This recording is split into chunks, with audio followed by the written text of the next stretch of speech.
આઝાદીના 70 વર્ષ પછી પણ આજે આપણું પછાતપણું દૂર થયું નથી. તો એ પછાતપણું દૂર નથી થયું તો તેના પાછળના જવાબદાર પરિબળો કયા છે કે આપણું પછાતપણું દૂર થયું નથી. આ એક બહુ મહત્વની બાબત છે અને વિચારવાની બાબત છે. હમણાં તમે જો કે હમણાં કોઈ સમાજનું બંધારણ બધી જગ્યાએ બંધારણ બને છે, ટ્રેન્ડિંગમાં ચાલે છે. બંધારણ સમાજનું બંધારણ હોવું જોઈએ, આ વાત ટ્રેન્ડિંગમાં ચાલે છે, બરાબર. અને બહુ સારી વાત કહેવાય. પણ હું એવું માનું છું કે ખરેખર સમાજને જ્યાં દોટ મૂકવાની છે ને ત્યાં મૂકતા નથી દોટ, અને બીજે બધે ફાફા મારે રાખે છે. આ વાસ્તવિકતા છે. ને સમાજને આર્થિક રીતે સદ્ધર કરવા માટે, સમાજમાં કુરિવાજો દૂર કરવા માટે બંધારણ બનાવવું જોઈએ. પણ એની અતિશયોક્તિ પણ ના થવી જોઈએ કે આપણે પાછા 150-200 વર્ષ પહેલાં વહી જાય અને જે કુરિવાજો, બરાબર, આપણે જે ડામવાના પ્રયત્ન કર્યા હતા, બરાબર, તે પાછા ઉભરીને આપણી સામે ના આવે. બંધારણ તમે શા માટે બનાવો છો? સમાજનું બંધારણ એટલા માટે બનાવવામાં આવે છે કે સમાજને આર્થિક રીતે સદ્ધર કરવામાં આવે, બિનજરૂરી ખર્ચ ઓછો કરવામાં આવે અને સમાજને કંઈક સારી દિશાએ લઈ જવામાં આવે. આના માટે આપણે બંધારણ બનાવવામાં આવીએ. સમૂહ લગ્ન હોય તો સમૂહ લગ્ન શા માટે? સમૂહ લગ્નનો અર્થ પણ એક ખોટા ખર્ચ બંધ કરવામાં આવે અને સમાજને આર્થિક રીતે નુકસાન ના થાય, બરાબર, અને સાદગીથી લગ્ન થઈ જાય તેના માટેનો પ્રયાસ કરવા માટે. આ જે આર્થિક રીતે જે નુકસાન થાય છે તો કોઈ બી પરિવાર હોય તે પૈસાનો ઉપયોગ પોતાના બાળકોના શિક્ષણ માટે કરી શકે. એટલે આ બધી ઘણી બધી એવી બાબતો છે તેના માટે સમાજનું બંધારણ બનાવવામાં આવે છે. પણ કહેવાનો મિનિંગ એ છે કે જે સત્તામાં આપણા મતથી બને છે અને જે લોકો સત્તામાં પહોંચે છે અને જે પોતે હાઈકમાન્ડ બને છે, એ હાઈકમાન્ડ આખા ગુજરાતનું જ્યારે નેતૃત્વ કરતો હોય અને અમુક ચોક્કસ લોકો આ સત્તા ઉપર કબજો કરીને બેઠા હોય અને આપણા ટેક્સના પૈસે આ આખી ગવર્મેન્ટ ચાલતી હોય અને અમુક ચોક્કસ સમુદાયના વિકાસ માટે બજેટની ફાળવણી થતી હોય તો ખરેખર અવાજ ઉઠાવવાની જરૂર ક્યાં છે? બંધારણ બનાવો, કાંઈ વાંધો નથી, પણ આપણા ટેક્સના પૈસે, બરાબર, અમુક ચોક્કસ સમુદાય માટે વાપરવામાં આવે છે તો ત્યાં કેમ કોઈ અવાજ નથી ઉઠાવતું? આ મહત્વની વાત છે. તમે બજેટનો આંકડો તમે જોવો ને 24-25નો, તો એમાં પર વ્યક્તિ દીઠ 26,000 થી 27,000 રૂપિયા આપણે ગવર્મેન્ટને ટેક્સ ચૂકવીએ છીએ, સરકારને. તમારા ઘરમાં 4 વ્યક્તિ હોય એટલે 1 લાખ રૂપિયા તમે દર વર્ષે કોને આપો છો? સરકારને. તો 35-40% કોળી ઠાકોરની વસ્તી હોય તો આપણે કેટલો ટેક્સ ચૂકવતા હશો? આનો અંદાજો અને આનો આંકડો તમે કાઢી લેજો. વાસ્તવિકતા છે. છતાં જે લોકો સત્તામાં બેઠા છે, બરાબર, તે પોતાના સમુદાય માટે રાજકીય હોદ્દા હોય, પોતાના સમુદાય માટે વિકાસની બધી સીડીઓ હોય તે ખુલ્લી મૂકે છે અને આપને કોઈ જાતનું વળતર કે બજેટ આપણા માટે કે આપણું પછાતપણું દૂર થાય તેના માટે વાપરવામાં આવતું નથી. કેમ બંધારણ કોળી સમાજને જ બનાવવું પડે? કેમ બંધારણ આહિર સમાજને જ બનાવવું પડે? કેમ બંધારણ ભરવાડ સમાજને જ બનાવવું પડે? કેમ બંધારણ દલિત સમાજને, આદિવાસી સમાજને જ બનાવવું પડે? આવું કોઈ દી વિચાર્યું છે ખરું?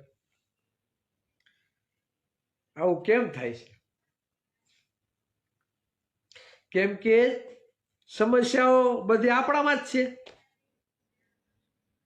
સમસ્યા બધી આપણે લઈને જ બેઠા છે. આ મુમેન્ટ ચાલી તે પછી દરરોજના 4 થી 5 એવા ફોન આવે, ચિરાગભાઈ આ તકલીફ છે, ચિરાગભાઈ આ તકલીફ છે. મને એમ થાય ખરેખર આપણે શું બધે પહોંચી છે વળશું? આજે સુરતમાં એક બનાવ બન્યો છે આપણા સમાજની દીકરી સાથે. 5 થી 6 નરાધમોએ તેના ઉપર દુષ્કર્મ કરેલું છે. બોલો, મોબાઈલમાં વિડીયો, બરાબર, ને બ્લેકમેલ કરીને વિડીયો બતાવે ને બીજા પાસે દુષ્કર્મ કરાવે, વિડીયો બતાવે બ્લેકમેલ કરીને બીજા પાસે ઓલું કરાવે છે. જ્યારે હું કોઈ બી જાહેર કાર્યક્રમમાં સુરતમાં ખાસ કરીને કહું છું કે સમાજની બેનું દીકરીઓને એટલી જગ્યાએ કામમાં તમે ના મોકલો. પછી હીરાના કારખાના હોય, વોટ ફિક્સિંગના મશીન ક્યાંય અલગથી હાલતા હોય, બરાબર, દોરા ધાગાના કટિંગના હોય, તો હવે એ મારે ચોખવટ ન કરવી પડે કોના ખાતા હાલે કોનું શું છે. આપણી જ દીકરીઓને ટાર્ગેટ કરવામાં આવે છે અને એ દીકરીનો બાપ મહિને 5,000ના માવા ખાઈ જાય છે. કાંઈ જે 6:45 હોય, દીકરી પાસે કામ કરાવે. તો વ્યસન છોડો ને ભાઈ. ભાઈ તમે એમ કહો કે ખરેખર આ કેવું છે ને, બહુ દુઃખદાયી છે. કેમ કેવું એમ, પણ રહેવાતું નથી. બનાવો એવા બને છે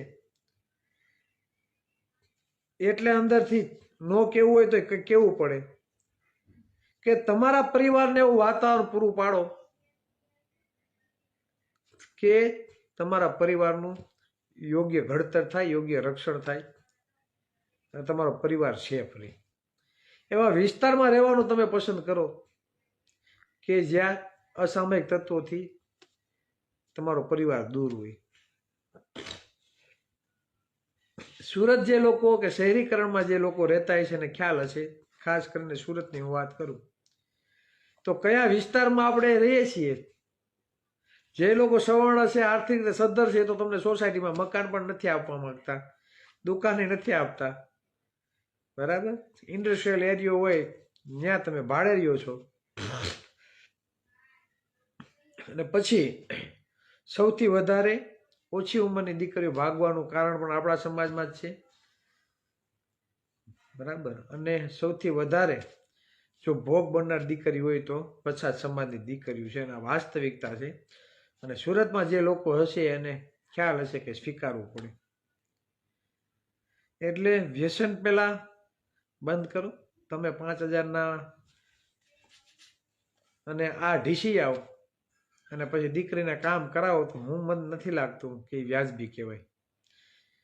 દીકરીને કામ કરવાનું ના નથી પાડતા, પણ એવી જગ્યાએ તમે ના મોકલો જ્યાં તમારા દીકરીનું શોષણ થાય. સમજાય છે? બધી બાબતો ચોખવટ કરવાની જરૂર ના હોય. ઘરે પણ સિલાઈ મશીન મૂકી શકાય, દીકરી પાર્લરનું આપણે શીખવાડી શકીએ, દીકરીને કોમ્પ્યુટરનું આપણે શીખવાડી શકીએ.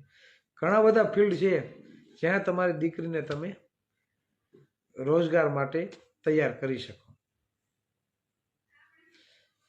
એટલે આ એક મુદ્દો આવ્યો હતો. જો કે ફરિયાદ હોતને દાખલ થઈ છે. અમારા મિત્રો ગયા હતા, ખાસ કરી વિશાલભાઈ ચાવડા, બરાબર. અમારા વિશાલભાઈ એક અનોખી વ્યક્તિ છે અને ઘણી મેટરમાં તો હું પૂગતો જ નથી, એટલે હું સીધો વિશાલભાઈને ડ્રિંક કરું કે વિશાલભાઈ સંભાળી લેજો. અને ક્યારેય વિશાલભાઈ ના નથી પાડી. રૂબરૂ જાય છે પોલીસ સ્ટેશને, ભલામણ કરે છે અને જરૂર પડે માથે ઊભા રહી છે, બરાબર. એટલે ફરિયાદ દાખલ આજે થઈ ગઈ છે. એટલે ઘણી બધી બાબતો છે, બરાબર. એટલે બહુ એમ થાય કે આપણો સમાજ એટલો બધો હજી પછાત હશે. સુરતમાં દર વર્ષના 7 થી 8 બનાવ એવા બને છે પોસ્કોના. નાની ઉંમરની દીકરી પણ આપણા સમાજની હોય અને લઈ જવાનો દીકરો પણ આપણા સમાજનો હોય. અને પોસ્કોમાં કેવું છે અત્યારે, જેને ખ્યાલ છે, જામીન નથી મળતા અને આજીવન સજા પડે, આવું છે પોસ્કોની મેટરમાં. ગયા વર્ષમાં 3 સમાધાન આપણા સમાજના પોસ્કોના કરાવ્યા છે. એટલે જે લઈ જવાનો છોકરો છે ને એ બુદ્ધિનો બારદાન, એને ભાન નથી પડતી, બરાબર. કે નાની વયની દીકરીને તમે 16-17 વર્ષની દીકરીને તમે લઈને જાઓ તો વાંહે કેવી હાલત થાય પોતાનો. હમણાં એક બનાવ હતો, દીકરો તો અંદર ગયો, મા બાપે હાઈસવા તો મા બાપે અંદર જેલની હવા ખાઈને આવ્યા. વાસ્તવિકતા છે, હકીકત છે, કોકને પૂછજો. દીકરો તો લઈ જાય છે પણ એની પાછળ એના મા બાપે જેલ ને હવા ખાઈને આવ્યા, પછી જામીન થયા. દીકરો અંદર જ છે, હજી કઈ ઠેકાણા નથી જામીનના. કેમ કે એની ફરિયાદ જ્યારે દીકરીના બાપાને આપણે કીધું હતું કે ભાઈ છોકરો આપણા સમાજનો છે એટલે ભવિષ્યમાં કંઈ સમાધાન થાય તો તમે થોડુંક ધ્યાન આપજો. અત્યારે કંઈ ધ્યાન નથી આપતા. આ વસ્તુ બને છે. છોકરો હજી જેલમાં છે એટલે આવા બનાવો બને છે ને. આ બનાવો આપણામાં જ થાય છે. હું કામે હજી પછાતની જે અમે વાત કરીએ છીએ ને, કોઈને એમ લાગો ચિરાગભાઈ કોળીને હું કામ પછાત કહી છે. એટલે આ અશિક્ષિત અબુધ આગળનું ભવિષ્યનું વિચારતા નથી કે હકીકત શું થશે, આગળના દિવસોમાં આપણે શું તકલીફ પડશે, આવું કોઈ વિચારવાનું નથી. ભવિષ્યનો પરિવાર માટેનું પણ આયોજન કોઈ પાસે નથી. હમણાં આજે એકનો ફોન આવ્યો, તળાજાની મેટર છે, બરાબર, મહુવા બાજુનો કોઈ છોકરો છે, બે માણસ ભળતું નથી, 4 વર્ષનો દીકરો છે બેનને, દીકરો એની બે લેડીઝ ભેગો રહી છે, બરાબર. હવે ખાધા ખોરાકી કંઈ 3500 રૂપિયા છે, ઓલો ભાઈ છે 3500 રૂપિયા ખાધા ખોરાકી આપે છે, છૂટું નથી કરતો. ચિરાગભાઈ કાંઈ નથી, અમને કંઈક ચોક્કસ જવાબ આપે કે છૂટું કરી નાખો તો અમે છૂટા થઈ જાય, બરાબર. કા અમારી બેનને કે મોકલ્યું છે તો એને કયો તો એ કે લઈ જાય. હવે વિચાર કરો, આપણામાં ઈગો કેવો છે, વટ કેવો છે, કોઈને મૂકવો નથી. તમારા 2 વ્યક્તિનો પ્રશ્ન છે, તમને પોસાતું નથી, તમારે ભેગું નથી રહેવું, તો ભાઈ રાજી ખુશીથી છૂટા થઈ જાઓ ને ભાઈ, કંઈક નિર્ણય લઈ. શા માટે તમે તમારી જિંદગી બરબાદ કરો છો? તમારા બેની તો જિંદગી બરબાદ થાય છે, ઓલા 4 વર્ષનો દીકરો છે એની પણ જિંદગી બરબાદ થાય છે. એ ભાઈએ કીધું કેટલા ટાઈમથી કે લટકેલું છે, કોર્ટ મેટર હાલે છે, ચિરાગભાઈ ધ્યાન દો ને, કે તમે કયો ને ફલાણો એડવોકેટ છે મિત્ર, તમે વાત કરો કે કોન્ટેક કરો કે. એટલે કહેવાનો મતલબ એ છે કે આપણા સમાજમાં આવા બનાવો થાય છે. ભાઈ સમાજમાં ઘણી બધી બાબતો હોય તો સમાધાન કરો ને ભાઈ. શા માટે તમે હેરાન થાવ છો? તમે તો હેરાન થાવ છો, તમારા પરિવાર કુટુંબને બધાને તમે હેરાન કરો છો. એટલે આ બાબતથી સમાજમાં નાની જે બાબતો છે, બરાબર, તેનાથી થોડુંક કંઈક શીખવાની જરૂર છે. એટલે સુરતમાં ખાસ હું વિનંતી કરું કે જે પરિવારો જુવાન દીકરીઓ સાથે રહે છે તો થોડુંક વિચારજો પોતાના ભવિષ્યનું, પોતાના બાલ બચ્ચાઓના ભવિષ્યનું, બરાબર. એવા વિસ્તારમાં રહ્યો ત્યાં તમારા પરિવારને યોગ્ય વાતાવરણ મળે. અને બીજું કે આપણા પરિવારમાં એવું વાતાવરણ બનાવો કે આપણા સંતાનો કોની સાથે રહે છે, કોની સાથે બેઠુંઠક છે, કેવું વાતાવરણ બને છે તેના માટે, બરાબર. તેમાં ખાસ કાળજી રાખો. પછી એવું ન થાય કે હદ બહારનું થઈ જાય અને પછી પછતાવાનો વારો આવે. હવે હમણાં બીજો જે આરોપી પકડાણો ને, એમની પાસે તો એક દીકરીના નહીં, બીજી કેટલી બધી દીકરીઓના છે ને ફોટા ને વિડીયો નીકળ્યા. અમને હમણાં ફોન આવ્યો, ચિરાગભાઈ બીજા આરોપી પાસે તો કેટલી બધી દીકરીના ફોટા નીકળ્યા, અને એ પાછી કે આપણા જ સમાજની દીકરીઓ. વિચાર કરો તમે. અને એ પાછા સામેવાળા બીજા, એ આપણા સમાજના નહીં, એ સામેવાળા બીજા. એટલે આ વાસ્તવિકતા છે. તમે સૌરાષ્ટ્રને ગામડું મૂકીને તમે અહીંયા સુરત સ્થાયી થયા છો તો આપણા પરિવારની જવાબદારી આપણી આવે કે ચિરાગભાઈ ધ્યાન રાખવા આવવાના નથી. પછી પ્રશ્ન થાય એટલે ફોન કરે, ચિરાગભાઈ ધ્યાન આપો ને, અહીંયા ભલામણ કરી દો ને, અહીંયા કોઈ ધ્યાન નથી દેતું. પણ એવો પ્રશ્ન હુકામે થવો જ જોઈએ, હુકામે ઉદ્ભવે જ છે, બરાબર. આપણા પરિવારની જવાબદારી આપણી હોવી જોઈએ. આપણા પરિવારમાં કાંઈ પણ 19-20 થાય તો એ આપણી દેખરેખ હોવી જોઈએ, હું કરવું હું નહીં. ઘણી જગ્યાએ મેં કીધું કે સમાધાન તમે ન કરતા. બીજું તો આપણે શું કહીએ કે ભાઈ તમારે પડખે તમારે ક્યાંય પણ ધાક ધમકી આવે, કોર્ટથી માંડી બધી જગ્યાએ અમે ઊભા છીએ, પણ તમે સમાધાન ન કરતા તો પણ ઘણા લોકો સમાધાન કરી લે છે. એને શું કરવાનું? એને કંઈ કાઠલા તો પકડાતા નથી. આ વાસ્તવિકતા છે. 1:30 વાગે ફોન કરીને એમ કહે છે ચિરાગભાઈ ફરિયાદ નથી લેતા, થોડુંક ધ્યાન આપો ને. આપણે બધું કરાવીએ, પછી 2, 5, 6, 7 મહિના થાય એટલે ભાઈ સીધા સમાધાન કરી લે. એટલે આવું ના કરો, બરાબર. જ્યારે કોઈ સમાજનો આગેવાન તમારી મદદે આવે ને પાછળ તમે સમાધાન કરી લો, એવું વસ્તુ ના થવી જોઈએ. એટલે આ અમુક જે સુરતની બાબત હતી આજે, બરાબર, તે બાબતે આપણે ચર્ચા કરી. ખાસ સંગઠનમાં જે પણ લોકો જોડાવા માંગતા હોય બરાબર પોતાના ગામનું લિસ્ટ ને બધું અમારી સુધી પહોંચાડજો બરાબર. એવી આશા રાખું છું કે પહોંચતા કરો. બીજું ખાસ પછાત શબ્દની વાત અને બંધારણની વાત આવી તે આપણે પૂરી કરીએ. કહેવાનો મતલબ એ છે કે બંધારણ શા માટે બનાવવું પડે. બંધારણ એટલા માટે બનાવીએ છીએ કે આપણા સમાજમાં જે ખોટા બિનજરૂરી ખર્ચા બરાબર બંધ થાય ને આપણો સમાજ આર્થિક રીતે સદ્ધર થાય અને પૈસા થોડા ઘણા સમાજના પરિવારો પાસે બચત થાય તો પોતાના બાળકોના શિક્ષણ માટે વાપરીએ. પણ સમાજ એવું કેમ નથી વિચારતો કે સૌથી વધારે ટેક્સ ચૂકવીએ છીએ ને ટેક્સ ક્યાં જાય છે? સરકારમાં. સરકારમાં કોણ બેઠું છે? મુખ્યમંત્રી, ગૃહમંત્રી, ઉપમુખ્યમંત્રી. આપણા કોઈ સમાજના છે નહીં. તો છતાંય માસ્ટર કી છે અને છતાંય નિર્ણયો લે છે કે તમારા સમાજનું પછાતપણું દૂર કરવું હોય તો એ છતાં કરી શકે બરાબર. તમારા સમાજના લોકોને યોગ્ય અવસર મળે બરાબર, શિક્ષણ આરોગ્ય ઉત્તમ સારું અને મફત મળે એ જવાબદારી આ સરકારની સરકાર કરી શકે, આપણે કરી શકીએ નહીં. તમે જો આર્થિક રીતે આપણો સમાજ આર્થિક રીતે જો સદ્ધર હોત તો બંધારણ બનાવવાની કોઈને જરૂર હોત નહીં. શા માટે? કે બધા સુખી અને સંપન્ન છે અને પોતપોતાના પરિવારનું ગુજરાન બહુ સારી રીતે ચલાવે છે અને સુખી અને સંપન્ન છે એટલે બંધારણ બનાવવાની કોઈને જરૂર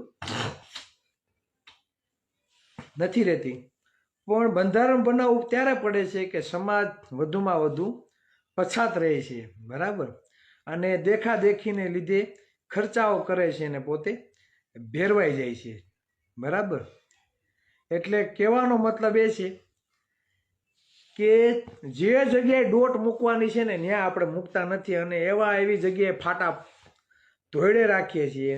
ઉત્તર ગુજરાતમાં કોળી ઠાકોરનું બંધારણ બહેનો હમણાં ડીજેનો પ્રશ્ન આવ્યો. વિક્રમભાઈ ઠાકોરે ગાંધીનગર અલ્પેશ ઠાકોર જીએનજી સંમેલન બોલાવ્યું, એમાં જાહેરમાં કીધું હતું કે ભાઈ તમે વડીલોએ બંધારણ બનાવ્યું છે સાથે મળીને તો આ ડીજેનો એક પ્રશ્ન છે એ હલ કરી દેજો. એની વાત સહમત કહેવાય.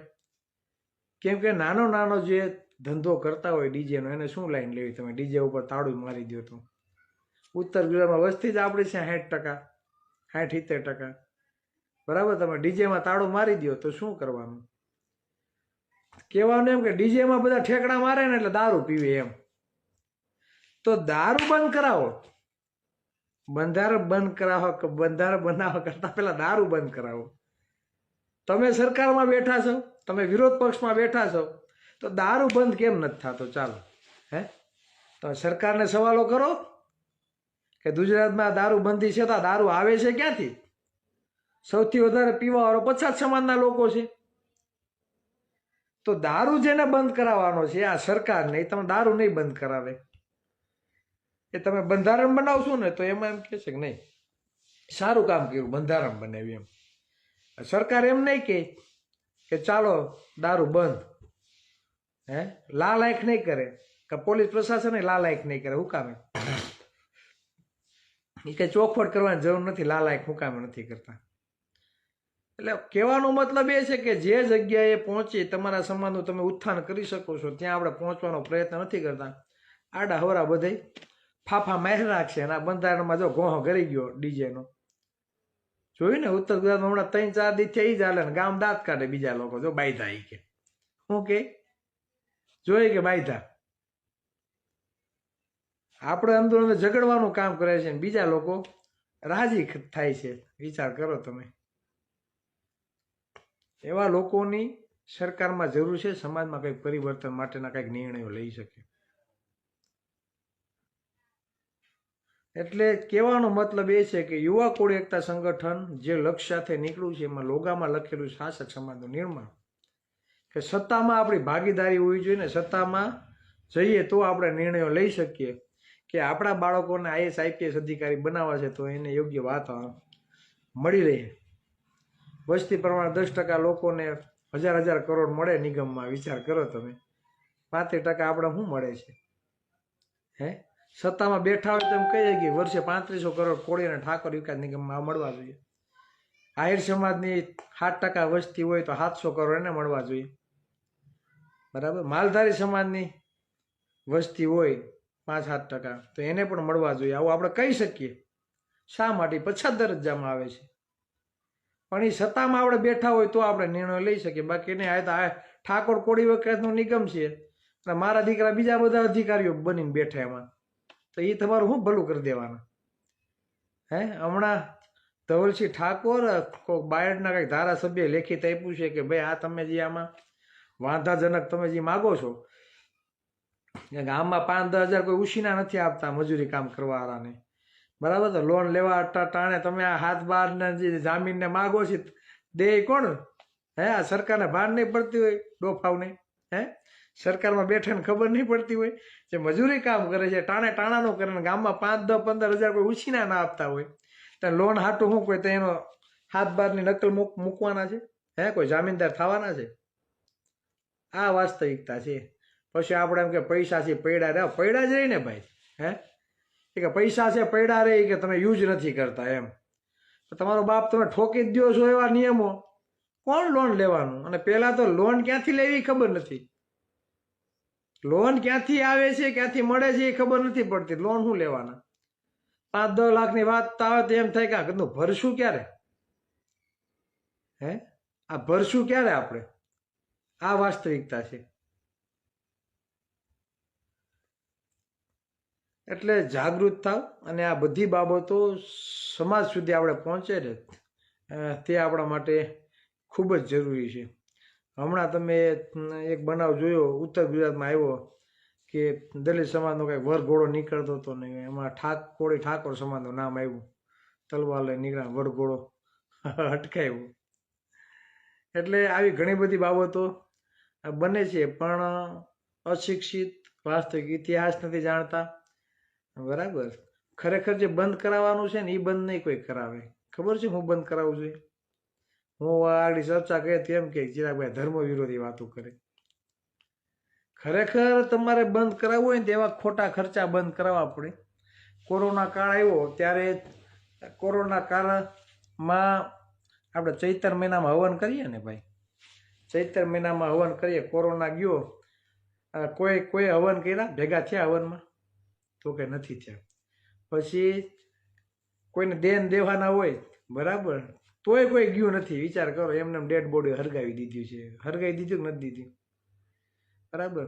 તો મરણ પાછળના તમે જે ખોટા ખર્ચા કરો છો, આ મુંડન કરાવો છો, આ બધું છે ને સમજી લો, આ બધી પાયા વિહોણી વાતો છે. આપણે એમ કહીએ કે ઓલો શું કહેવાય, પીપળે પાણી રેડવાનું. તમે કબીરને વાંચો તો ખબર પડે. મરેલો વ્યક્તિ પોતાનું કફન નથી ઓઢી શકતો. મરેલ વ્યક્તિ પોતાનું કફન પોતાની જાતે નથી ઓઢી શકતો, તો મર્યા પછી નડવાનો છે ખરી?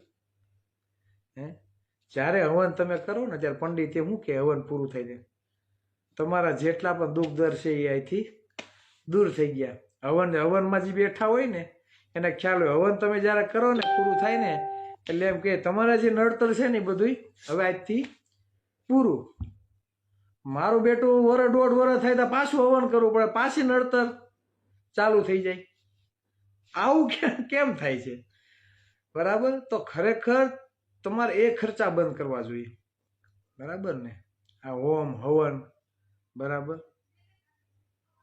ચિરાગભાઈ કોક એમ કે ચિરાગભાઈ તો આ તો ધર્મ વિરોધી વાતો કરવા, આ વાસ્તવિકતા છે ભાઈ, બરાબર. આ વાસ્તવિકતા છે, બરાબર. તમે સ્વીકારો કે ન સ્વીકારો, કડવું છે પણ સત્ય છે. ખરેખર બંધારણ બનાવો તો એવું બનાવો ને બંધારણ, કે કોઈ એક્સપાયર થઈ ગયું હોય, બરાબર, તો તમે એની પાછળ જે ખર્ચો કરો છો દાડામાં આન તેને, બરાબર, તો એ ખર્ચો તમે તમારા ગામના સમાજના વિકાસમાં આપો, તમારા ગામના બાળકોના શિક્ષણમાં અમુક તમને યથાશક્તિ 1000, 2000, 5000, 50000 જે તમને પહોંચાય તે, બરાબર, તમારા સમાજના શિક્ષણ માટે, તમારા સમાજની વાડીમાં એમાં દાન કરો અને બેસનું શાંતિથી પતાવો. આ કરવાની જરૂર છે.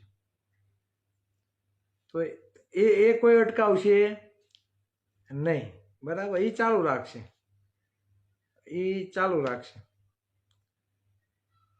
જો આવું જ બધું હોય, બરાબર, તમે શ્રદ્ધા રાખો તમારા માતાજી પ્રત્યે, તમારા ભુવા હતા પાસે શ્રદ્ધા રાખો, પણ પછી હાવ શ્રદ્ધાના નામે હાવ પછી ધતિંગ થવા માંડે ને એવું ના કરો. અને સૌથી વધારે આ ખર્ચ આપણા સમાજમાં સૌથી વધારે છે. તમારે જ્યાં નજર નાખ્યું હોય ત્યાં તમે નાખી લેજો. બરાબર. જો આ બધી બાબતોથી કલ્યાણ થઈ જાય તો બાળકોને શિક્ષણ ન અપાવાય. સમજ્યા? આમાં જ બધાને હોન હવન ડાકલામાં જ બધાને ચડાવી દેવાય. જો ખરેખર સમાજનો વિકાસ થઈ જતો હોય તો ખરેખર બાળક અને તમારા પરિવારને આપવું શું જોઈએ? તમે તમારા બાળકને એવું જ્ઞાન આપો, એવા સંસ્કાર આપો કે સવારે ઉઠે ને બાળક એટલે પોતાના મા બાપને, દાદા દાદીને, કાકા કાકીને બધાને પગે લાગે, પછી ભણવા જાય. બરાબર. આવા કંઈક સંસ્કારો તમે આપો તો ભવિષ્યમાં ક્યારે પણ એ દીકરો મોટો થઈને બરાબર વડીલોની ઇજ્જત કરશે. તેને તુકારો નહીં કરે, તેની સામે બળા નહીં રહી. આ શીખવાડવાની જરૂર છે. પણ બંધારણ બનાવવામાં આવે છે બરાબર, પણ અવરું બંધારણ બનાવવામાં આવે છે, આવું મારું માનવું છે. ખરેખર જ્યાં ખરેખર ઓછું કરવાનું છે ત્યાં કોઈ કરતા નથી. એના વાસ્તવિકતા છે. એક વર્ષ તમે હવન કરો, બધું પૂરું થઈ જાય, બીજા વર્ષે પાછું ઠોકવાનું. ચાલો ક્યાંથી પાછા પિતૃ નડવા માંડે, રામ જાણે કઈ ખબર નથી પડતી. અને કાં જોરાવમાં જાય, હાજો થાતો ન હોય, માંદો ને માંદો રહેતો, હાલો માં જોરાવીએ, માં જોરાવે છે, માં દાણા આપે છે, ફલાણી જગ્યાએ આ થાય છે. આ ભાઈ એવું જોરાવાથી બરાબર. અમારે એક સુરતમાં એક કિસ્સો હતો. એક ભાઈ, મારી ઉંમરનો જ ભાઈ છે ને, આ વાસ્તવિકતા જો ફાંકા નથી મારતો. એક ભાઈ ચોટ થઈને બિચારા એક્સપાયર થઈ ગયા. બરાબર. હું હજી ઓફિસે પહોંચ્યો હતો, તમને ફોન આવ્યો, ચિરાગભાઈ આવું થઈ ગયું. એટલે હું 525 કિલોમીટર દૂર આવ્યો, કમ્પ્લીટ કર્યું. પોસ્ટમોર્ટમ તાત્કાલિક આપણે કરાવવાનું કીધું કે ભાઈ લોકો સાંજ પડે ને ત્યાં એના ગામડે વહી જાય તો સાંજે દેન દેવાઈએ. બધું કમ્પ્લીટ થઈ ગયું, પોસ્ટમોર્ટમનું થઈ ગયું. એટલે મને એમ તો કલાકમાં આ લોકો ફ્રી થઈને નીકળી ગયા છે. હું પાછો ઓફિસે ગયો, ત્યાં પાછો ફોન આવ્યો એક જણાને કે ચિરાગભાઈ બોલો ને ભાઈ, કે આયા હતી કે ખેલ હૈદરાબાદ. હું એ કે આ ભાઈ છે ને બરાબર, એના સંબંધી કે ડોહીમાં લઈ આવ્યા છે, એને એમ કહે છે કે હું કે આને હાજો કરી દઉં. અને આ ખેલ હોસ્પિટલમાં ચાલુ કર્યા, સરકારી હોસ્પિટલો. વિચાર કરો, મળદું પડ્યું છે એને બેઠું કરવાના ખેલ છે ને હોસ્પિટલમાં ચાલુ કર્યા. વાસ્તવિકતા છે. કોઈને સબૂત જોતું હોય તો મારી પાસે આવજો, હું તમને સાક્ષી બતાવું. બરાબર. આ આપણા સમાજમાં બનેલું છે ભાઈ. એટલે કેટલા અંશે હજી આપણે પાછળ છીએ. આ 2-3 વર્ષની જ ઘટના છે, આ હકીકત છે. અમારે એક મારા મમ્મીના સંબંધી બરાબર, કોઈ વ્યક્તિ ગુમ થાય તોય જોવરાવે કે ફલાણી જગ્યાએ છે, ફલાણી જગ્યાએ છીએ. અમે અહીંથી 100-150 કિલોમીટર દૂર ગયા જોવા કે ફલાણા હનુમાન બાપાનું મંદિર છે, ત્યાં તમે તપાસ કરો, ફલાણી દિશામાં તપાસ કરો. બધી જગ્યાએ દોટ મૂક્યું. તમે ના કેમ પાડ્યું કે નથી જવું? વ્યક્તિ ગુમ થયો હોય, તકલીફ હોય બરાબર, તો આપને એમ થાય કે માંથી કેવરાવે છે, ચાલો આપણે જઈએ જોવા. અમે હળિયું કાઢીને બધે જોવા ગયા. હું ખુદ ગયો છું ભાઈ, 15 દિવસ લગી ખુદ અમે બધી જગ્યાએ હળિયું કાઢ્યું. જ્યાંથી જોવરાયું ને ભાઈ, હજી એટલો સમય થઈ ગયો, હજી એ વ્યક્તિનો હતો પતો નથી, મળ્યા જ નથી. લ્યો, જો ખરેખર આ જ બધી વસ્તુ થતી હોય અને ખરેખર આ જ બધી સત્ય હોય તો પોલીસની શું જરૂર, ડોક્ટરની શું જરૂર? તો આ જ બધી વિધિ આપણે બધાને શીખવાડી દઈએ તો સમાજનું કલ્યાણ ન થઈ જાય. એટલે સમાજમાં શિક્ષણ આવે બરાબર, પણ શિક્ષણની સાથે થોડીક બુદ્ધિ પણ હોવી જોઈએ. તર્ક સાથે આગળ પણ વધવું જોઈએ. શું સાચું છે, શું ખોટું છે, તે પણ આપણે ગ્રહણ કરવું પડે. તમે તમારા માતાજી ઉપર શ્રદ્ધા રાખો બરાબર, તમે તમારા મા બાપની સેવા કરો, તમે કોઈ ભૂવા આતાને માનતા હોય તેના ઉપર શ્રદ્ધા રાખો. પણ એવી તો અંધશ્રદ્ધા તમે ના રાખો જેનાથી તમારો પરિવાર દુઃખી થાય કે તમે દુઃખી થાવ. ને જ્યાં તમે જોવરાવ જાઓ ત્યાં તો હગાવાલાના જ નામ હોય કે કુટુંબવાળાના જ કોઈકના નામ હોય. એટલે તમને આ જીવન છે ને મરો તા લગી તમને ભેગા ન થવા દે. એટલે એવું કંઈક કરો ને સમાજમાં, કે આ શ્રદ્ધા બંધ થાય, નહીં કરવાના, ઓમ હવન નહીં કરવાના, આવું કંઈક કરો. મને હમણાં એક આમંત્રણ આવ્યું કે ચિરાગભાઈ અમારે હવન છે તો 11 તારીખે તમારે આવવાનું જ છે. 4 દિવસે ફોન આવે. અમે તમારું વાંચતે ગાજતે કે સ્વાગત કરવાના છીએ અને અમારો કુટુંબ ભેગું થાય, બરાબર. ગામનું નામ હું નહીં આપું, બરાબર. અને મને તેડાય છે કે આવો જ તમે, કે બધા નહીં કે આપણે તેડાવાના છે અને તમે આવો જ. હવે મારે એને કેમ કેવું, બરાબર. એટલે મેં તો કીધું કે ભાઈ મારી પાસે સમય નથી અને ખરેખર આપણી પાસે એ ટાઈમનો સમય પણ નથી. જાશું આપણે, ઘણા લોકો મિત્રોના દરરોજ ફોન આવે, ચિરાગભાઈ અમે તમે કયો તારીખ આપો, અમે મિટિંગ કરીએ, સમય આપશું. 4-4, 5-5 દિવસ અમે એક જગ્યાએ રહેવું તો આજુબાજુનું બધું કવર થાય એવું અમે પ્લાનિંગ કરશું. પણ એક દિવસ માટે ક્યાંક જઈને પાછું આવતું રહેવું એવું કરવાનું નથી. એટલે બંધારણ કાંઈક એવું બનાવો, બરાબર, કે આ બધા છે ને ધતિંગ પાછા બધા બંધ થાય, એવું કોઈ નહીં કરે. અને એ તમે કરી દો તો હું તમને કહું સમાજમાં ઓટોમેટિક પ્રગતિ થઈ જાય. શિક્ષણની વાત કરવી છે અને અંધશ્રદ્ધામાં ડૂબા રહેવું, ભાઈ કેટલા અંશે યોગ્ય કહેવાય? હે, અંધશ્રદ્ધામાં ડૂબ્યા રહેવું, શિક્ષણની વાતો કરવી તો કેટલા અંશે યોગ્ય કહેવાય? હું તો જાહેરમાં, અને અમે તો એવો પ્રોગ્રામ હોતા નહીં કરીએ, સ્મશાનમાં હોતા નહીં, કાળી ચૌદશના દિવસે પ્રોગ્રામ કરેલા છે. ગમે એવા ઉતારા આવે તો અમે તો ખાઈ જાય હોતા નહીં છે. અમને કાંઈ કોઈ દી કાંઈ નડતું નથી, બરાબર. કોઈ દી કાંઈ નડતું નથી. હવે મને કાંઈ કામ હું ભૂત પેત હોય તો હું ઉતારો કાઢીને નીકળી જાય, આવું હોય? આ બધું ભૂતોના ભવિષ્ય. જ્યારે આપણે અભણ હતા ને, જ્યારે આપણામાં શિક્ષણ નહોતું, ત્યારે તમને એમ કે જો લો આંકડો છે ને ત્યાં ભૂત થાય, વાં ખીજડો છે ત્યાં ભૂત થાય. એટલે આપણે માનતા હુકામે, ત્યારે આપણે શિક્ષિત નહોતા, અશિક્ષિત હતા. ચાંદમાં પ્રકાશ પડે, આમ અજવાળું થાય આંકડામાં, તેમને હા તો ભૂત થાય. પછી કોઈ અભણ માણસ એમ કીધું હોય કે અહીંથી રાતે 4 વાગે છે ને આમ કંઈથી જ્યોત નીકળતી હોય, એ માની લેતા. હુકામે? ત્યારે અશિક્ષિત હતા, અબુધ હતા. અશિક્ષિત અને અબુધ હતા તો ત્યારે આપણે માની લેતા. હવે તો આપણે શિક્ષિત થયા છીએ, તો હવે આપણા પરિવારની જવાબદારી આપણી છે અને ખોટા ખર્ચ બંધ કરી અને આપણા બાળકોના શિક્ષણ માટે તે વાપરીએ, બરાબર.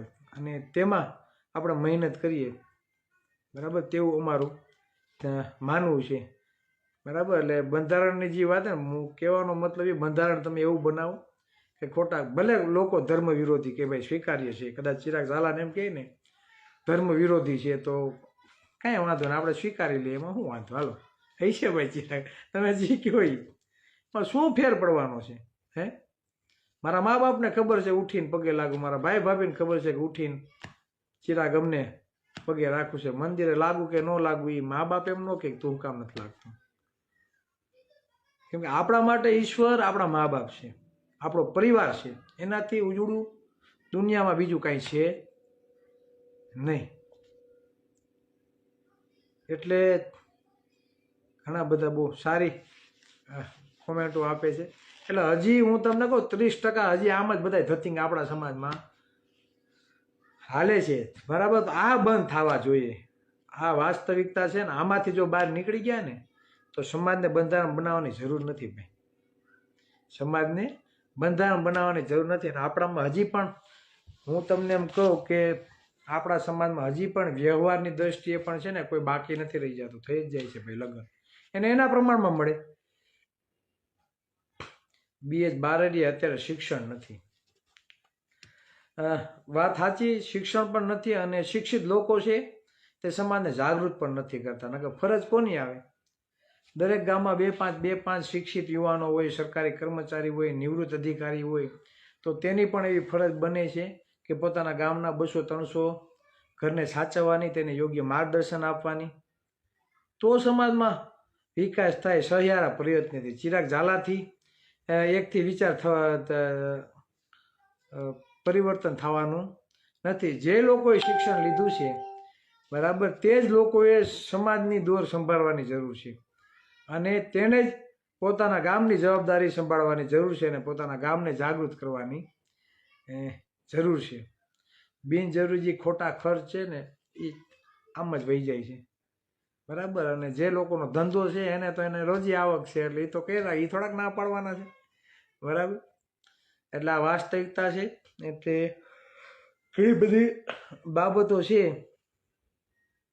જે ઠાકોર સમાજ જેવું જો જ્યારે ભાઈ બંધારણ થશે તો સૌથી વધારે વિરોધ શું કરવાનો છે? આપણા દેશ માટે સર્વોપરી છે ને આ દેશનું બંધારણ છે, અને દેશના બંધારણમાં દરેકને સ્વતંત્રતા આપેલી છે, બરાબર? સ્વતંત્ર રીતે જીવવાની, સ્વતંત્ર રીતે ફરવાની, સ્વતંત્ર રીતે બોલવાની, બરાબર? આવું બંધારણ એમ કહે છે કે વ્યક્તિ પોતે આઝાદ હોવો જોઈએ, બરાબર? બંધારણના દાયરામાં લઈ તો ઓલરેડી બંધારણ છે જ, પણ એ બંધારણને અનુસરીને જે સરકારે આપને યોગ્ય પ્રમાણમાં આપને બજેટ આપવું જોઈએ, યોગ્ય પ્રમાણમાં આપણે ભાગીદારી આપવી જોઈએ. પછી દરેક ક્ષેત્રમાં હોય, સામાજિક રાજકીય ક્ષેત્ર હોય, ઉદ્યોગ ક્ષેત્ર હોય, શિક્ષણ ક્ષેત્ર હોય, કે દરેક ક્ષેત્રમાં જે આપણે ભાગીદારી આપવી જોઈએ, આ સરકારે આપવી જોઈએ, તે આપતા નથી. તો બંધારણને ન્યા કેવું જોઈએ સરકારને કે ભાઈ આ જે બંધારણ છે ને એ બંધારણ પ્રમાણે તમે આ ચલાવો. હવે આ ગુજરાત બંધારણ પ્રમાણે હાલતી નથી સરકાર, અને આપણે આપણું બીજું બંધારણ બનાવીએ તો કેમ? આપણે પેલા આ બંધારણ પ્રમાણે હાલે એવું તો કંઈક કરો સરકારમાં. સરકારમાં બંધારણ પ્રમાણે હાલો એવું તો કરો. બંધારણમાં એવું છે કે દરેકને સમાનતા હોવી જોઈએ. તો બિન અનામત વર્ગને 2000 કરોડ આપી દીધા તો માગો ને બધા. હે? તો બંધારણનો વિરોધ નથી થયો? હે? બંધારણ નેવે નથી મૂકી દીધું આ લોકોએ? આ જ થયું ને, બરાબર?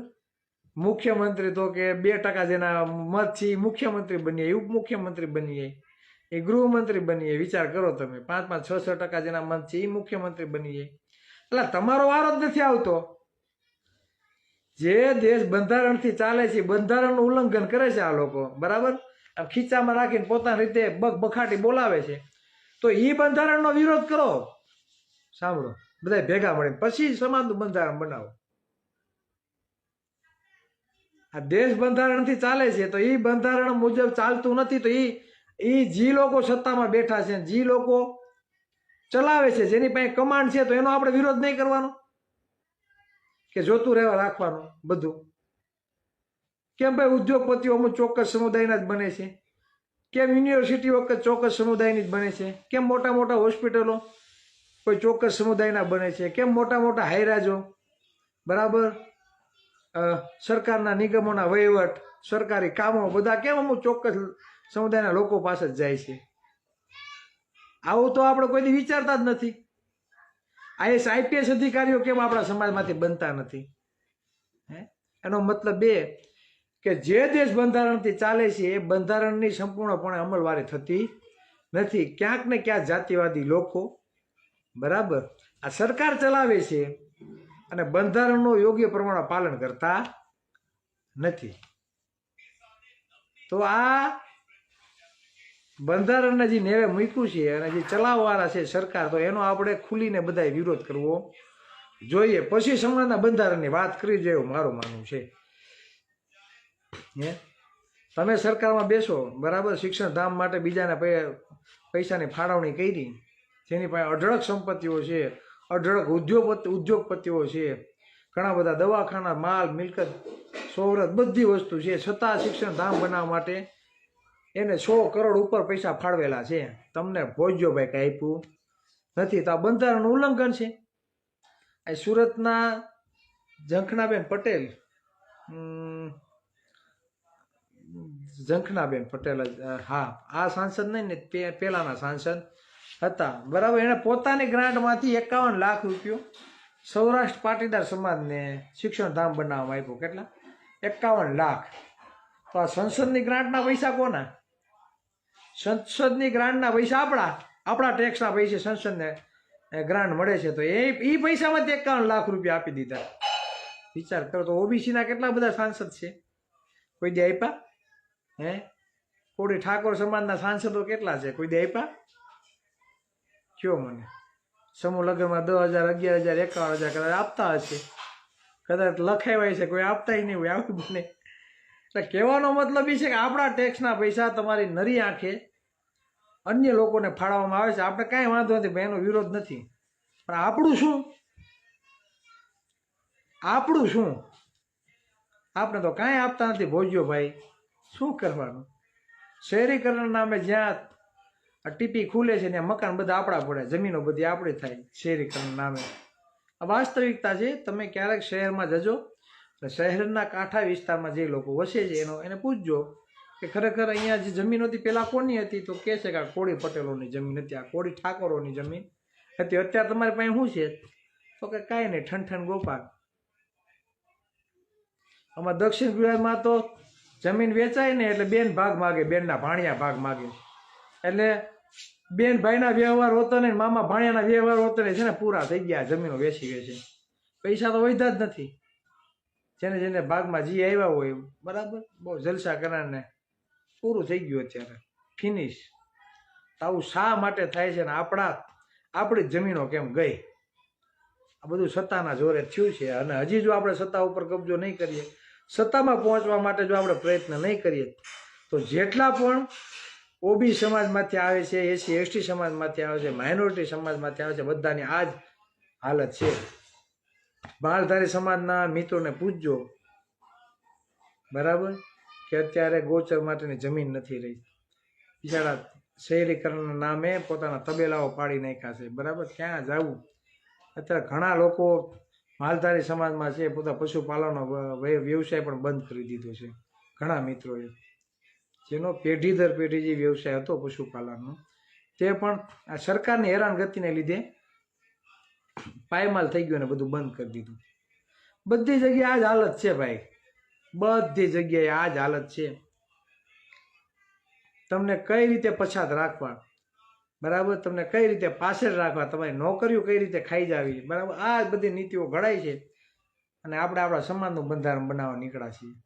એટલે દેશ જે બંધારણથી હાલે છે, જે બંધારણથી તમારા સમાજનો વિકાસ થઈ શકે એમ છે બરાબર, તો એના માટે અવાજ ઉઠાવવો પડે.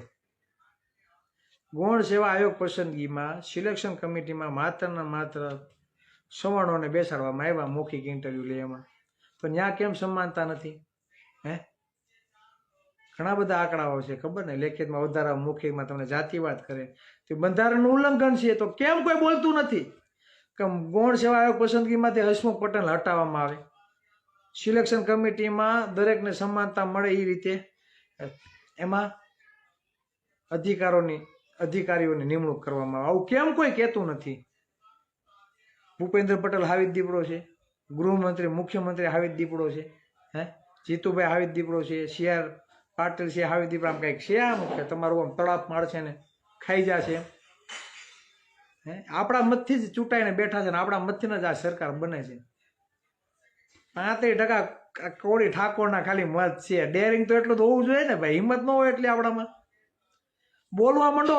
હજી કહું છું, જેટલા લોકો લાઈ નિહાળે, જેટલા યુવા કોળી એકતા સંગઠનમાં જે મિત્રો છે ને, ખુલીને બધા બોલવા માંડો. જો તમારે રિઝલ્ટ જોતું હોય ને તો. બાકી ચિરાગભાઈ એકલો બોલશે ને, ચિરાગભાઈને ગમે ત્યારે ફિટ કરશે. સાંભળો, બધા રાહ જોઈને જ બેઠા હોય. પણ હજારો લોકો જ્યારે બોલવા વર્ગીએ બરાબર, બધા ચિરાગ ઝાલા બને, તો કોને એવી ઓકાત છે ભાઈ? હે, કેટલાકને પકડશે, કેટલાકને પકડશે. આ તૈયારી આપણે દાખવવી પડશે. પાટીદારોના, ક્ષત્રિયોના, હું તો એમ કહું આપણે ક્ષત્રિય છે કે નથી એ જ ખબર નથી પડતી આ સરકાર. બોલો, એવું તપકડું મૂક્યું, ક્ષત્રિયોના કેસો પાછા ખેંચાઈ ગયા. આપણે રાજી છીએ, એમાં કંઈ વાંધો નહીં, પણ ખરેખર આપણે ક્ષત્રિય છીએ કે નહીં? હે, અને આપણો જે ઇતિહાસ છે, સમ્રાટ અશોક બરાબર, માનધાતા બરાબર, ગૌતમ બુદ્ધ, ચંદ્રગુપ્ત મૌર્ય, અખંડ ભારતનો શિલ્પી. વિચાર કરો, સમ્રાટ અશોક અખંડ ભારતનો શિલ્પી. અને ત્યારે નાલંદા, તક્ષશિલા આવી યુનિવર્સિટી હતો ને, વિદેશમાંથી લોકો અહીંયા ભણવા આવતા ભાઈ. આ આપણો સાંસ્કૃતિક વારસો છે, આ આપણો ઐતિહાસિક વારસો છે. 4 મુખની સિંહની આકૃતિ તમે જો, હે, સત્યમે જયતે, રાષ્ટ્રધ્વજમાં અશોક ચક્ર. આ વિશ્વમાં સૌથી વધારે કોઈની પ્રતિમા હોય ને, મૂર્તિ હોય ને, તો સૌથી વધારે ગૌતમ બુદ્ધની મૂર્તિ છે આખા વિશ્વમાં. પછી ડૉક્ટર બાબા સાહેબ આંબેડકરની. તમને બીજી એક વાત કહી દઉં, અખિલ ભારતીય કોળી સમાજ સાથે જે જોડાયેલા હોય ને, પૂછજો કે ગુજરાત બહાર આપણો કોળી સમાજ શેમાં આવે? તમને કહે છે. પૂછજો કોઈ દી છે ને ખુલીને કોઈ વાત જ નહીં કરે. બીજા રાજ્યોમાં તમે જાઓ તો તમે દલિત સમાજમાં આવો છો, આદિવાસી સમાજમાં તમે આવો છો, વિચાર કરો, અલગ અલગ જગ્યાએ અલગ અલગ આવો. અને અખિલ ભારતીય કોળી સમાજના અન્ય જગ્યાએ કાર્યક્રમો થાય ને તો ગૌતમ બુદ્ધનો ફોટો હોય, બાબા સાહેબ આંબેડકરનો ફોટો હોય, ઝલકારીબાઈનો હોય, કબીરનો ફોટો હોય. બરાબર, આ વાસ્તવિકતા છે. શું કામે?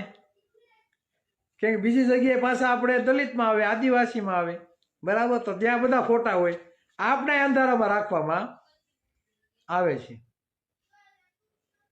પણ બંધારણનો જે મૂળભૂત મૂલ્ય છે તે આપણે સમજાવવામાં આવતું નથી. એટલે કહેવાનો મતલબ એ કે આ દેશ બંધારણથી ચાલે ને બંધારણનો ખુલ્લે આમ બરાબર ઉલ્લંઘન થઈ રહ્યું છે, બરાબર, અને આપણે એના માટે અવાજ નથી ઉઠાવવો. આપણે એના માટે અવાજ નથી ઉઠાવવો. પણ સમાજનું બંધારણ બનાવવામાં બધાને બહુ બધી રસ છે કે આપણે બંધારણ બનાવી નાખીએ. અને બંધારણ બનાવીને ડખા પાછા આપણામાં જ કરવાના. બંધારણ બનાવીને ડખા કેમાં કરવાના? આપણા જ સમાજમાં પાછા ડખા ઊભા કરવાના. એટલે બંધારણનું ઉલ્લંઘન થાય છે ત્યાં પહેલા સવાલ કરો. એક જ વસ્તુ કે આઝાદી પછી 70 વર્ષ સુધી હજી આપણે પછાત દરજ્જામાં છે, હજી બહાર આવ્યા નથી. આપને 40 વર્ષ પછી આપણે આરક્ષણનો લાભ મળ્યો. હવે હું તમને એમ કહું કે 40 વર્ષ પછી આપણે લાભ મળ્યો. જ્યારથી બંધારણ અમલમાં આવ્યું ને ત્યારથી બાબા સાહેબ આંબેડકરે 341 આર્ટિકલમાં સૌથી પહેલા આરક્ષણનો લાભ છે ને, બરાબર, ઓબીસી સમાજ માટે બાબા સાહેબ આંબેડકરે આપણે આરક્ષણ માટેનું પહેલા જોગવાઈ કરેલી. પછી 341 342માં દલિત સમાજ અને આદિવાસી સમાજ માટે. તો જ્યારથી બંધારણ અમલમાં આવ્યું ત્યારથી આપણો આરક્ષણનો લાભ આપણો ચાલુ થયો નહીં. 40 વર્ષ લગી આપણે લટકાઈ રાખ્યા. કોણે લટકાવ્યા? બરાબર, વિષય પછી છે, આપણે પછી ચર્ચા કરશું. તો 40 વર્ષ લગી આપણે આરક્ષણનો લાભ મળ્યો નહીં. તો હવે આપણા બાપ દાદાના સમયમાં જો આરક્ષણનો લાભ મળ્યો હોત તો અત્યારે તમારી મારી પેઢી ક્યાં હોત? મારા દાદા સરકારી નોકરી કરતા હોત તો મારી પરિસ્થિતિ ક્યાં હોય? આ વિચારજો, આ વિચારવાની બાબત છે, બરાબર. 40 વર્ષ લગી તો આપણે એમને પૂરું કરી નાખ્યા. 40 વર્ષ પછી પણ આવ્યા તો 70% આપણી ભરતી ચાલુ થઈ, 70% આપણે મળ્યું, બરાબર. તો 70% લેખે હજી ભરતી આપણી થતી નથી, બરાબર. સેન્ટ્રલ યુનિવર્સિટીમાં પ્રોફેસરોની જગ્યા આપણે નથી. હાઈકોર્ટ સુપ્રીમ કોર્ટમાં જજો આપણાની, આઈએસ આઈપીએસ અધિકારી જે ટોપ લેવલની જે નોકરીઓ છે એમાં આપણી ક્યાંય પણ ભાગીદારી નથી. મેડિકલ ક્ષેત્રમાં આરક્ષણ નહોતું. આ 2018માં કે એમાં આરક્ષણ આવ્યું, હું કદાચ ભૂલ મને નહોતા, નીટમાં આરક્ષણ નહોતું, બરાબર. અને આપણે આરક્ષણ ક્યારે મળ્યું? પેલા ઓલા 10% ઈડબ્લ્યુએસ વાળાને આરક્ષણ આપ્યું ને પછી આપણે આરક્ષણ મળ્યું. ત્યાં લગી આપણે આરક્ષણ મળ્યું નહીં. એટલે કેટલા વર્ષો સુધી આપણે આરક્ષણથી વંચિત રાખવામાં આવ્યા. વસ્તી પ્રમાણે છતાં પણ આપણે આરક્ષણ આપવા 70% લેખે પણ અત્યારે ભરતી થતી નથી. તમે જોયા ને, કાલે પણ હું લાઈવ થયો તો આંકડા બોલ્યો હતો, બરાબર. 70% લેખે આપણી ભરતી થતી નથી.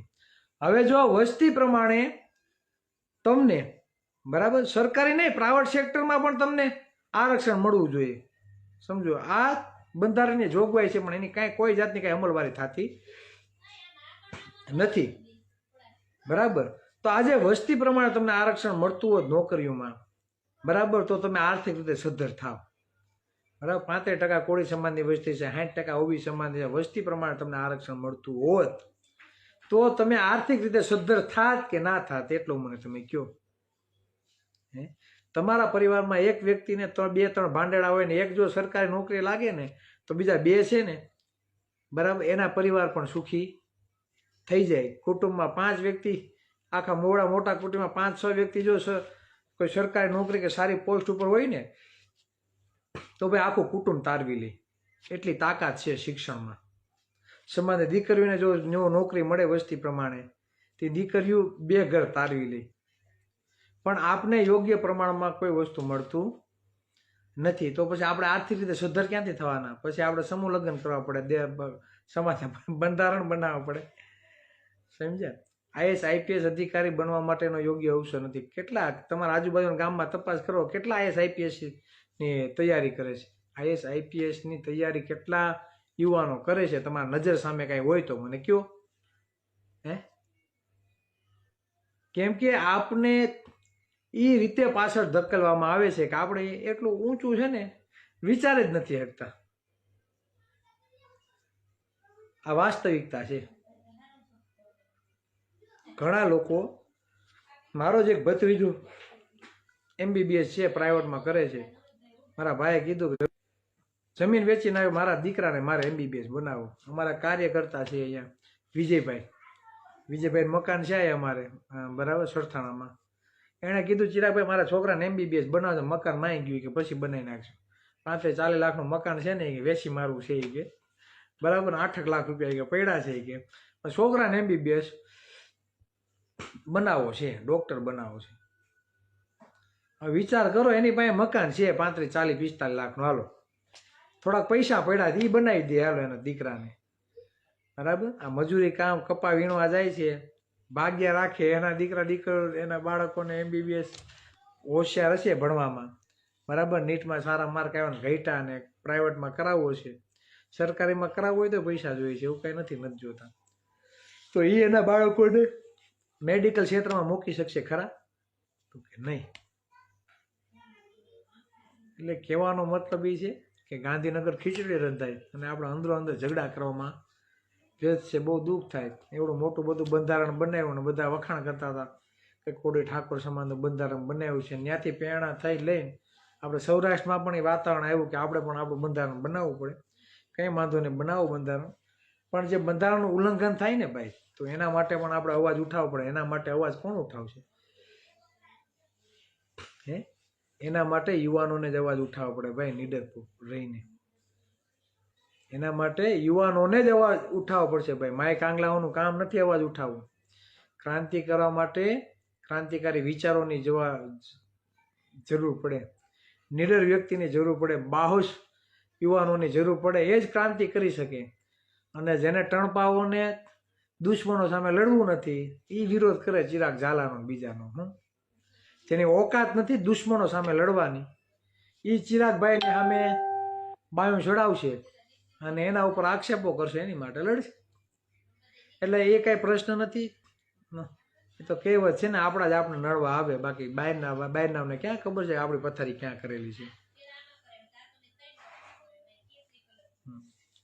એટલે ઘણી બધી કોમેન્ટો પણ સારી આપે છે, પણ મિત્રો અંધશ્રદ્ધામાંથી બધા બહાર જાજો, નકર અંધશ્રદ્ધા છે ને ભરડો લઈ જાય. હું કહું બાબુ દાદા? હા, દાદાએ જો લખ્યું બંધારણ ભારતનો વારસો છે, એને ટકાવી રાખવો જોઈએ. પણ આ જાતિવાદી લોકો દાદા બેઠા છે, બરાબર, જેના હાથમાં બંધારણ છે, બરાબર. બાબા સાહેબ આંબેડકરે એવું કીધું હતું કે આ દેશનું બંધારણ છે ને એ યોગ્યપણે અમલ, બરાબર, ફાયદો ત્યારે જ થશે કે યોગ્ય વ્યક્તિના હાથમાં આવશે. ને અત્યારે હું જેના હાથમાં આપું છું ને બંધારણ, બરાબર, એ આપણા છે નહીં.